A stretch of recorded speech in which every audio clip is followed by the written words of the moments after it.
অবিশ্বাস্য হলেও সত্য, তৃতীয় শ্রেণীর ছাত্র ধৃতিক শো মাত্র 1 মিনিট 54 সেকেন্ডে 202টি দেশের পতাকা চিনে নিয়ে সবাইকে অবাক করে দিয়েছে। দুর্গাপুরের কান্দেশ্বর আমরাই এলাকার বাসিন্দা ধৃতিক অল্প বয়সে দেশের পতাকা দেখলে নিমেষেই সঠিক নাম বলে দিতে পারে। তার এই অসাধারণ প্রতিভা দেখে পরিবার, শিক্ষক ও এলাকার মানুষরা গর্বিত।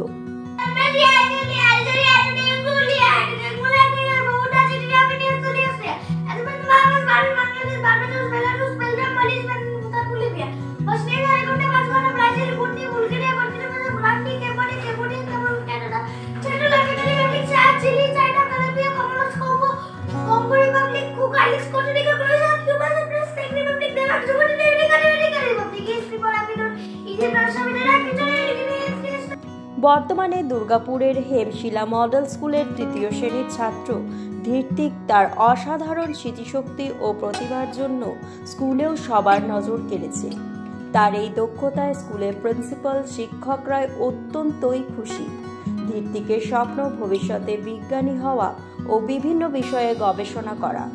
পড়াশোনার পাশাপাশি সে ড্রয়িং করতেও ভালোবাসে এবং গল্প শুনে তা বিস্তারিতভাবে প্রকাশ করতেও পারে।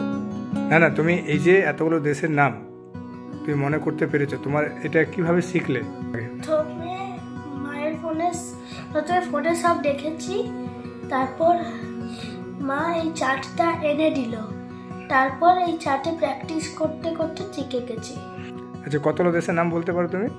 202। আর তুমি বড় হয়ে কি হতে চাও? সায়েন্টিস্ট। তো হঠাৎ তুমি সায়েন্টিস্টের তোমার চিন্তা ভাবনা এখন থেকে? কারণ অনেক সব জিনিস নিয়ে গবেষণা করব। ধৃতিকের মা মানা মণ্ডল জানিয়েছেন, ছোটবেলায় সে মোবাইলে মাঝে মধ্যেই কার্টুন দেখত। সেই সময় মা তাকে দেশের পতাকা চেনানোর জন্যই ভিডিও দেখাতে শুরু করে। ধীরে ধীরে সে দ্রুত ও নিখুঁতভাবে পতাকা চিনতে শেখে। পরে পরিবারের থেকে একটি দেশের পতাকার তালিকা এনে তার অনুশীলনের ব্যবস্থা করা হয়। এরপর সে মাত্র 1 মিনিট 54 সেকেন্ডেই 202টি দেশের পতাকা দেখে নাম বলে দিতে পারে। ও তখন ক্লাস 2তে পড়ে। তারপর একদিন পুজো ছুটির সময় ও মোবাইলে কার্টুন দেখছিল। আমি বললাম, কার্টুন না দেখে তুই তাহলে ওই এই ফ্ল্যাগ আইডেন্টিফাই যদি করতে পারিস দেখি। তারপর ওকে ওটা আমি মোটামুটি 7 দিন হবে দিলাম। 195টা দেশ মোটামুটি ও দেখলাম ভালোই বলতে পারছে। তখন আমি এই ফ্ল্যাগের চার্টটা কিনে আনি। তারপর ওকে কোনো হেল্প করতে হয়নি, ও নিজেই করেছে। এটা কম সময়ের মধ্যেই বলতে পারছে। এখন 1 মিনিট 54 সেকেন্ডের মধ্যেই ও 202টা দেশের ফ্ল্যাগ আইডেন্টিফাই করতে পারে।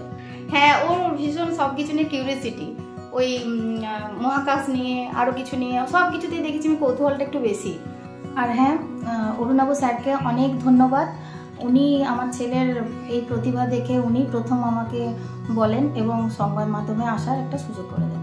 ধৃতিকের বাবা বরুণ কুমার শো ছেলের প্রতিভা নিয়েই বলেন, তার সাফল্যের পেছনে সব থেকে বড় অবদান রয়েছে তার মায়ের। তিনি ছেলের প্রতিভাকে উৎসাহ দিতে থাকেন যাতে ধৃতিক আরো অনুপ্রাণিত হয়। আমি খুব আনন্দিত, আর অবদানটা ওর মায়ের যথেষ্ট। আর ও নিজে ও মানে ফোন দেখে আস্তে আস্তে শেখে। তারপর ওর মা ফ্ল্যাগ আনে, ওই অনেক কষ্টে যায় ফ্ল্যাগটা পাই। এখানে দুর্গাপুরে আমি পাইনি, অনেক দোকান দেখেছি। ও আনে, ওইটাও মোটামুটি এনে পথে ও কিউরিয়াসিটি খুব, একদম 8-10 দিনের মধ্যে পুরো মুখস্থ করে দেয় ফ্ল্যাগটা। ওর মনে তো একটা সায়েন্টিস্ট হওয়ার চিন্তা রয়েছে। ও সায়েন্টিস্ট হওয়ার চিন্তা ভাবনা আছে। দেখা যাক, সব কিছু এবার উপরবেলার ইচ্ছা, আর ওর নিজের কতটা ইচ্ছা হয় সেটা দেখা যাক। ধৃতিকের সবচেয়ে প্রিয় বন্ধু তার ঠাকুমা ঝর্ণা শো। তিনি বলেন, আমি নিজে না পারলেও নাতির সাথে শেখার চেষ্টা করি। যখন ও দেশের পতাকার নাম বলে আমি মন দিয়ে শুনি। গল্প শুনতে ভালোবাসে বলে আমার কাছে থেকে গল্প শুনে আর মাঝে মাঝে ভুলও ধরে দেয়। নাতির সাথে শিখতে পারলো বলতে পারবো না, তো মনে থাকবে না, কিন্তু নাতির খুব আইডিয়া। ও একটা জিনিস একবার শুনলে খুব মনে রাখতে পারে। তো আমি শুনলাম যে আপনার কাছে খুব গল্প শুনতো। হ্যাঁ, ও ঠাকুরের গল্প, কৃষ্ণর গল্প, ওর সবটাই জানা একরকম। আমার কাছ থেকে বারবার জিজ্ঞাসা করবে, আর আমি বলবো, বাই চান্স আমি যদি কোনো ভুল বলি তখন বলবো, এই ঠানু এটা তুমি আবার ভুল বলছো যে, এটা এই হবে, তখন ও আবার আমাকে বলবে। এ বিষয়ে বালকের প্রতিভা এখন সবার মুখে মুখে। পরিবারের পাশাপাশি সমগ্র এলাকাবাসী তার এই প্রতিভায় গর্বিত।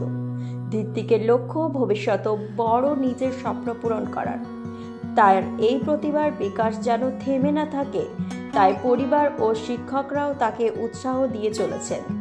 ঋত্বিকের ইচ্ছে দাদাগিরি অনুষ্ঠানের সুযোগ পাওয়া। এই ছোট্ট প্রতিভাবান ছেলেটি হয়তো একদিন দেশের গর্ব হয়ে উঠবে।